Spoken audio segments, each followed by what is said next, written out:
그날은 내 인생에서 가장 후회스러운 날이었습니다. 술에 취한 채 한 여자를 집으로 데려왔고 다음 날 아침 그녀의 손가락에 걸린 반지를 발견했을 때 모든 것이 뒤틀리기 시작했습니다. 저는 올해 38살의 남자입니다. 지금부터 들려드릴 이야기는 제가 3년 전에 저지른 실수와 그 이후 제 인생이 어떻게 나락으로 떨어졌는지에 대한 이야기입니다. 저는 광고회사에서 중간 관리자로 일하고 있었습니다. 결혼은 아직 하지 않았지만 6년 연애 중인 여자친구가 있었죠.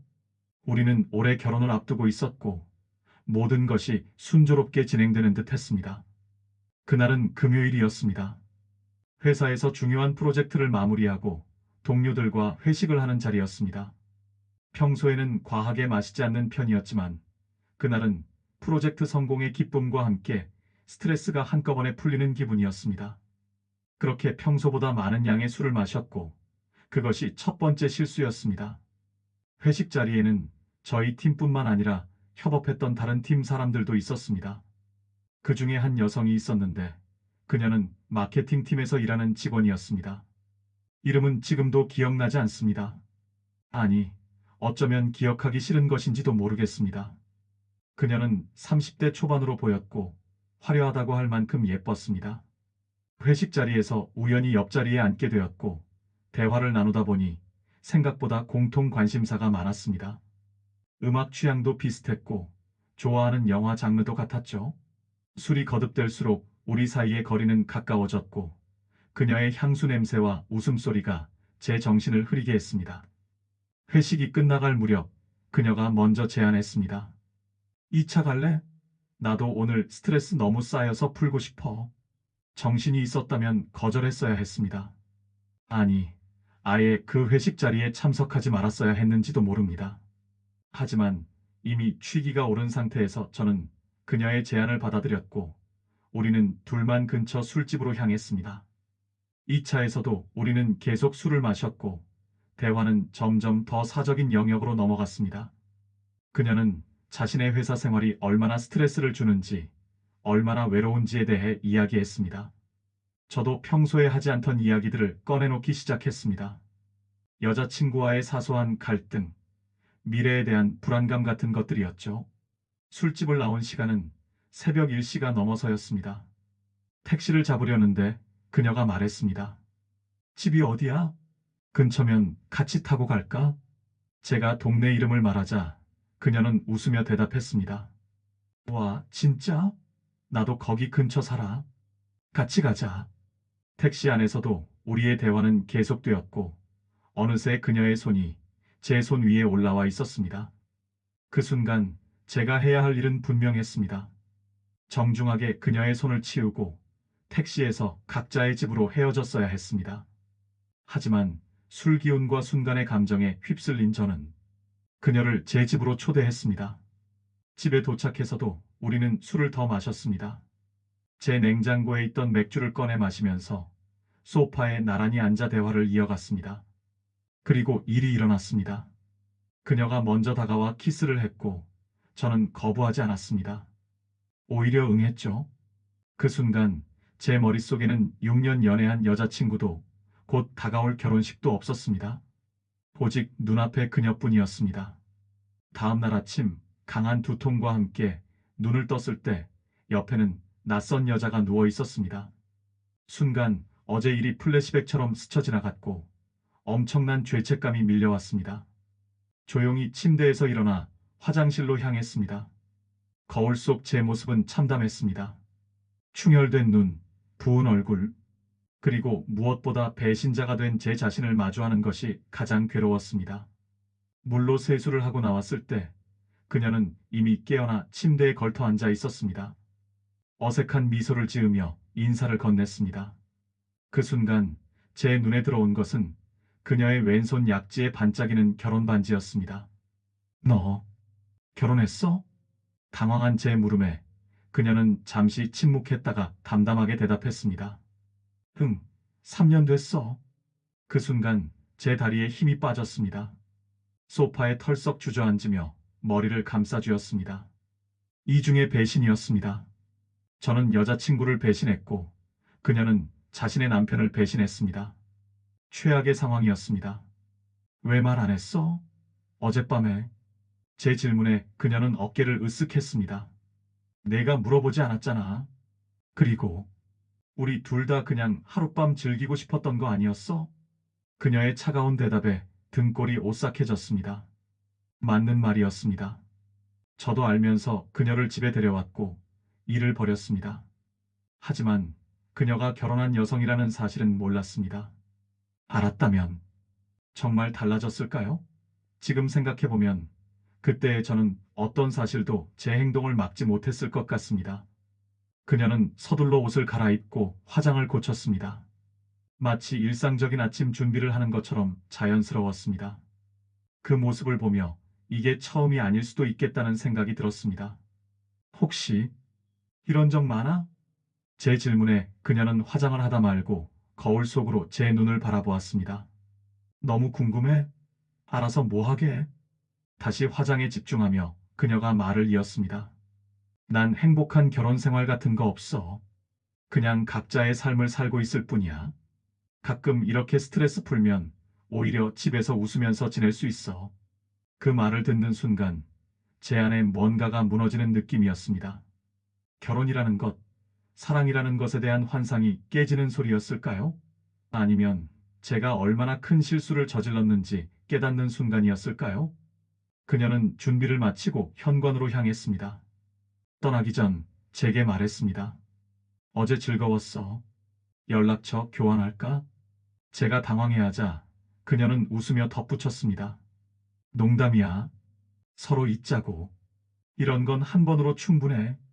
너도 여자친구 있다며? 그 말에 저는 경악했습니다. 제가 여자친구 있다는 걸 언제 말했는지 기억나지 않았기 때문입니다. 어쩌면 술에 취해 무심코 말했을지도 모릅니다. 걱정 마. 비밀은 지킬게. 넌 내 비밀을 알게 됐고, 나도 내 비밀을 알게 됐으니까. 서로 윈윈이잖아. 그렇게 말하고 그녀는 제 집을 떠났습니다. 문이 닫히는 소리가 마치 제 인생의 어떤 장이 닫히는 것 같았습니다. 그날 이후 제 삶은 완전히 달라졌습니다. 그녀가 떠난 후 저는 샤워를 하고 옷을 갈아입었습니다. 그리고 침대 시트와 이불 커버를 모두 벗겨 세탁기에 넣었습니다. 마치 증거를 없애려는 듯이요. 하지만 양심의 가책은 그렇게 쉽게 씻겨나가지 않았습니다.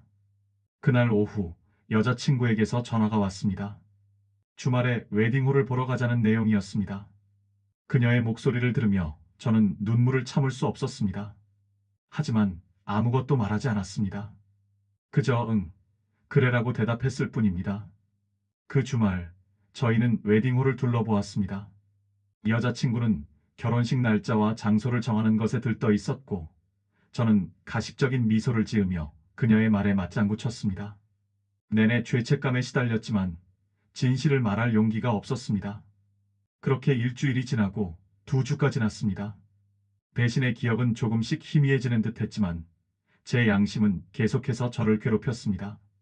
밤에는 악몽에 시달렸고 낮에는 집중력이 떨어져 일에도 지장이 생겼습니다. 회사에서 그녀와 마주치는 것이 가장 두려웠습니다.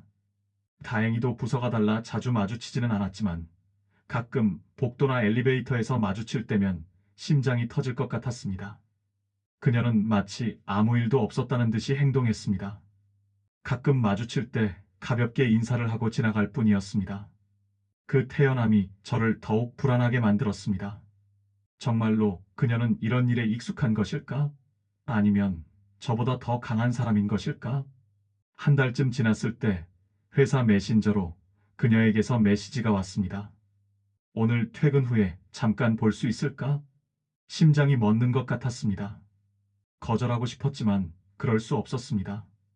혹시라도 그녀가 이 일을 다른 사람들에게 알리겠다고 협박한다면? 그런 생각에 저는 만나기로 했습니다. 퇴근 후 회사 근처 카페에서 그녀를 만났습니다. 그녀는 평소와 다름없이 단정한 차림새였고 화사한 미소로 저를 맞았습니다. 마치 업무 미팅을 하는 것처럼 자연스러웠습니다. 요즘 어때? 잘 지내? 그녀의 가벼운 질문에 저는 고개를 끄덕였습니다. 그냥 그래. 넌? 난 괜찮아. 그날 이후로 좀 생각해봤는데 미안해. 예상치 못한 사과에 저는 당황했습니다. 미안하다고? 응. 내가 먼저 유혹한 것 같아서. 너 여자친구 있다는 거 알면서도 그냥 그때는 너무 외롭고 지쳐 있었나 봐. 그녀의 말에 저는 혼란스러웠습니다. 사과를 한다고 해서 달라지는 건 없었습니다. 이미 저지른 일이니까요. 이제 와서 뭐가 달라지겠어? 우리 둘 다 잘못했잖아. 그래. 하지만 적어도 마음이 조금은 편해졌으면 해서. 너 요즘 표정 안 좋더라고. 그 말에 저는 쓴웃음을 지었습니다. 제 표정을 보고 있었다니 생각보다 신경 쓰고 있었던 모양입니다. 나도 이런 적 처음이야. 그래서 더 혼란스러웠어. 그 말은 반은 사실이었고 반은 거짓이었습니다. 물론 결혼한 여성과 그런 관계를 맺은 것은 처음이었지만 여자친구를 배신한 것이 처음은 아니었습니다. 연애 초기에 한 번 술에 취해 비슷한 실수를 한 적이 있었습니다. 그때는 정말 일회성 실수였고 깊은 후회 끝에 다시는 그러지 않겠다고 다짐했었죠. 그 일은 여자친구에게 말하지 않았고 지금까지 비밀로 간직해왔습니다. 너 정말 여자친구랑 결혼할 거야? 그녀의 갑작스러운 질문에 저는 잠시 생각에 잠겼습니다. 정말 결혼할 수 있을까? 이런 배신을 한 사람이 결혼할 자격이 있을까? 모르겠어. 지금은 혼란스러워. 솔직히 말할게. 난 내 남편이랑 이혼할 생각 중이야. 우리 사이엔 이미 사랑이 없어. 그냥 습관처럼 함께 살고 있을 뿐이야. 그녀의 고백에 저는 더욱 혼란스러워졌습니다. 이게 무슨 상황인 거지? 설마 나와 새로운 관계를 시작하고 싶다는 건가? 왜 이런 말을 나한테 해? 우린 그냥 실수로 하룻밤을 보낸 사이잖아. 그녀는 잠시 침묵했다가 말했습니다. 맞아. 그냥 털어놓고 싶었어. 너랑 뭔가 시작하고 싶다는 게 아니야. 걱정 마. 그렇게 우리의 만남은 끝났습니다. 무언가 해결된 것 같으면서도 더 복잡해진 느낌이었습니다. 그날 이후로 그녀와는 더 이상 개인적인 대화를 나누지 않았습니다.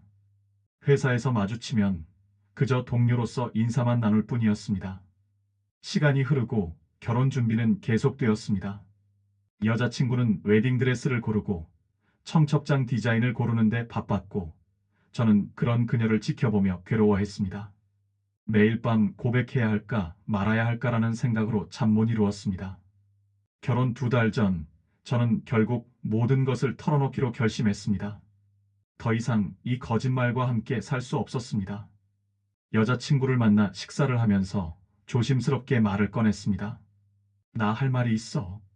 여자친구는 제 심각한 표정을 보고 걱정스러운 눈빛으로 물었습니다. 무슨 일 있어? 요즘 너 이상하더라.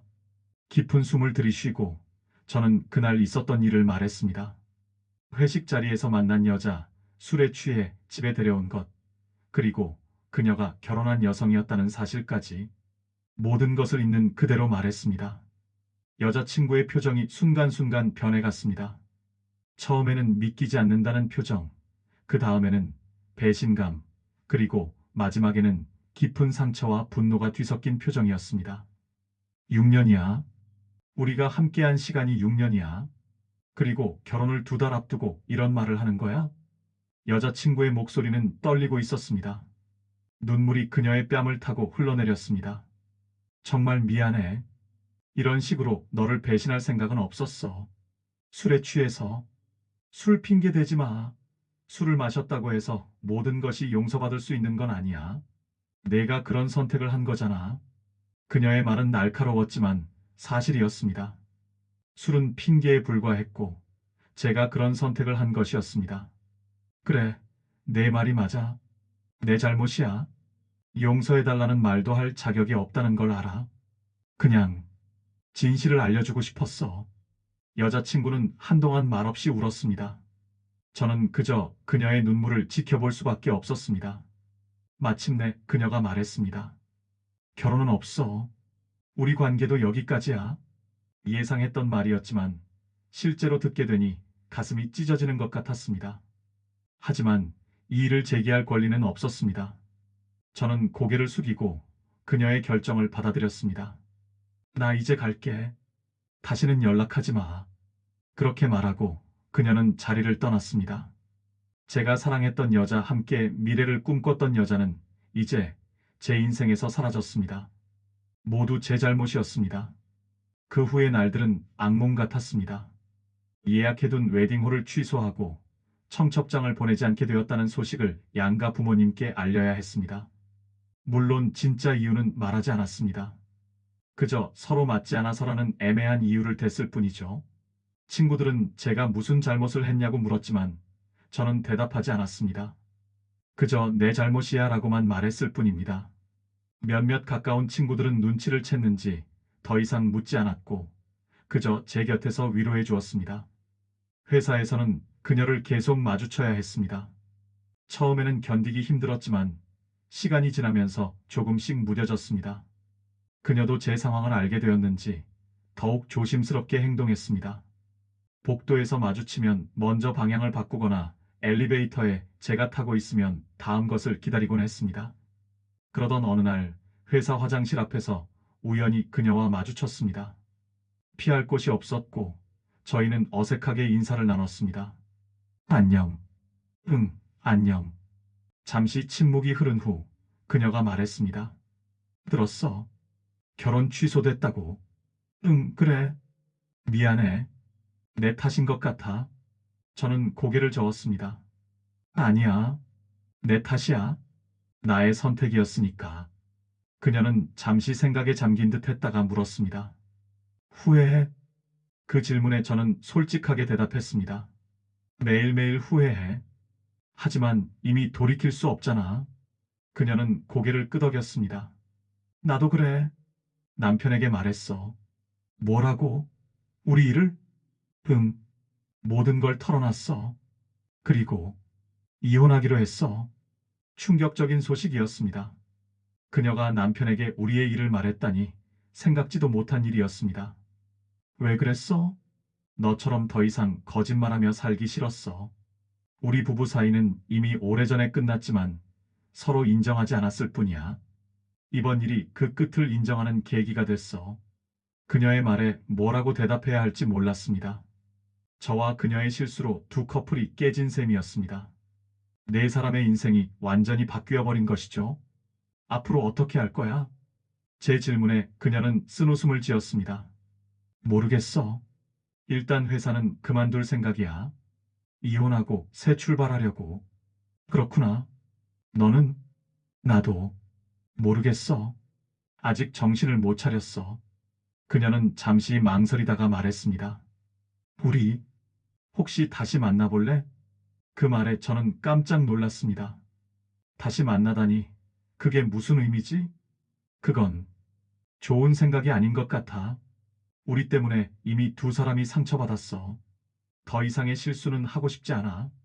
그녀는 잠시 침묵했다가 고개를 끄덕였습니다. 내 말이 맞아. 나도 잘 모르겠어. 그냥 혼자인 게 두려웠나 봐. 이해해. 나도 같은 감정이야. 하지만 우리가 서로에게 의지하는 건 옳지 않을 거야. 그렇게 대화를 마치고 각자의 길로 갔습니다. 그날 이후로 그녀는 두 달 뒤 퇴사했고 저는 다시 그녀를 만나지 못했습니다. 아마도 새로운 시작을 위해 다른 도시로 떠났을지도 모릅니다. 저는 회사에 남아 일상을 이어갔지만 이전과 같지 않았습니다. 동료들은 제가 결혼을 앞두고 파혼했다는 사실만 알 뿐 자세한 이유는 모르고 있었습니다. 하지만 뭔가 문제가 있었다는 건 다들 눈치챘는지 저를 대하는 태도가 조금씩 달라졌습니다. 그로부터 6개월이 지난 어느 날, 전 여자친구의 결혼 소식을 들었습니다. 공통 친구를 통해 전해 들은 소식이었는데 저보다 나이가 많은 사업가와 결혼했다고 합니다. 그 소식을 들었을 때 제 마음은 복잡했습니다. 한편으로는 그녀가 새로운 행복을 찾았다는 사실이 기뻤지만 다른 한편으로는 그 행복의 자리가 제 것이었다는 생각에 가슴이 아팠습니다.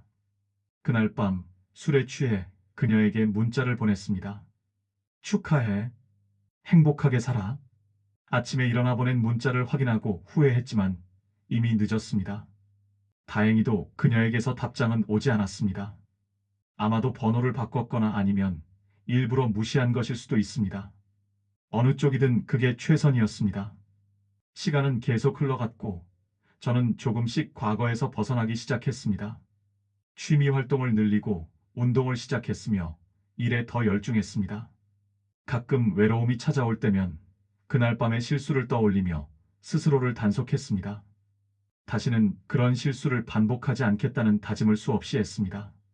그로부터 1년이 지났습니다. 이제는 그날의 기억이 흐릿해졌고 가끔 꿈에서 그녀를 만나는 것 외에는 일상에서 그녀를 떠올리는 일이 줄어들었습니다. 그러던 어느 날 회사 근처 카페에서 우연히 한 여성을 만났습니다. 그녀는 저와 같은 책을 읽고 있었고 그것이 대화의 시작이 되었습니다. 우리는 책에 대해 이야기하다가 서로의 관심사와 직업에 대해 알게 되었습니다. 그녀는 출판사에서 일하는 편집자였고 제가 좋아하는 작가의 책을 담당하고 있었습니다. 대화가 즐거워 연락처를 교환했고 그렇게 우리는 가끔씩 만나 책에 대한 이야기를 나누게 되었습니다. 처음에는 단순한 친구 사이였지만 점차 서로에게 감정이 생겨났습니다. 하지만 저는 과거의 실수를 떠올리며 조심스러웠습니다. 그녀에게 제 과거에 대해 솔직하게 말했고 어떤 실수를 저질렀는지도 고백했습니다. 놀랍게도 그녀는 이해해 주었습니다. 우리 모두 실수를 해. 중요한 건 그 실수에서 무엇을 배웠느냐야. 그녀의 말은 제게 큰 위로가 되었습니다. 과거의 행동을 용서받은 것은 아니지만 적어도 새로운 시작을 할 수 있다는 희망을 갖게 되었습니다. 그렇게 우리는 천천히 관계를 발전시켜 나갔습니다. 서두르지 않고 서로를 존중하며 무엇보다 정직하게 대화했습니다. 1년 동안 만남을 이어가며 저는 진정한 사랑과 신뢰가 무엇인지 배워갔습니다. 그리고 얼마 전 그녀에게 청혼했습니다. 화려한 이벤트나 깜짝 프로포즈가 아닌 조용한 대화 끝에 자연스럽게 이루어진 청혼이었습니다. 그녀는 미소를 지으며 수락했고 우리는 서로의 손을 꼭 잡았습니다. 이제 저는 과거의 실수를 교훈 삼아 더 나은 사람이 되기 위해 노력하고 있습니다. 여전히 가끔은 그날 밤의 기억이 떠올라 괴롭지만 더 이상 그 기억에 사로잡혀 있지 않습니다. 그것은 제 인생의 한 부분일 뿐, 제 전부가 아니니까요. 이 이야기를 들려드리는 이유는 단 하나입니다. 순간의 유혹에 빠져 저지른 실수가 얼마나 많은 사람들의 인생을 망가뜨릴 수 있는지 보여주고 싶었습니다. 그리고 동시에 그런 실수 이후에도 진정한 반성과 노력으로 새로운 시작을 할 수 있다는 희망을 전하고 싶었습니다. 사랑은 선택입니다. 매일매일 우리는 사랑하는 사람을 위해 옳은 선택을 해야 합니다. 때로는 어려울 수 있고 유혹이 찾아올 수도 있습니다. 하지만 진정한 사랑이라면 그 유혹을 이겨낼 수 있는 힘을 줍니다. 저는 이제 그 사실을 알게 되었습니다. 비록 큰 대가를 치르고 얻은 깨달음이지만 이제는 그 가치를 알고 소중히 여기고 있습니다. 유부녀였던 그녀는 어떻게 되었을까요? 가끔 궁금해집니다. 그녀도 저처럼 새로운 시작을 했을까요? 아니면 여전히 과거의 그림자에서 벗어나지 못하고 있을까요? 알 수 없는 일입니다. 다만 그녀도 어디선가 행복하게 살고 있기를 바랄 뿐입니다. 우리의 만남은 실수였지만 그 실수를 통해 배운 교훈은 값진 것이었습니다. 이제 저는 그 교훈을 안고 새로운 인생을 살아가려 합니다. 더 성숙하고 더 책임감 있는 사람으로서 순간의 선택이 평생의 후회로 이어질 수 있다는 사실을 기억하시길 바랍니다. 그리고 동시에 실수를 했다고 해서 모든 것이 끝난 것은 아니라는 희망도 함께 전하고 싶습니다. 인생은 계속됩니다. 실수 이후에도 상처 이후에도 우리는 다시 일어나 걸어갈 수 있습니다. 다만 그 걸음이 이전보다 조금 더 신중하고 조금 더 단단해졌으면 좋겠습니다. 여러분의 선택이 항상 행복으로 이어지기를 바랍니다. 감사합니다.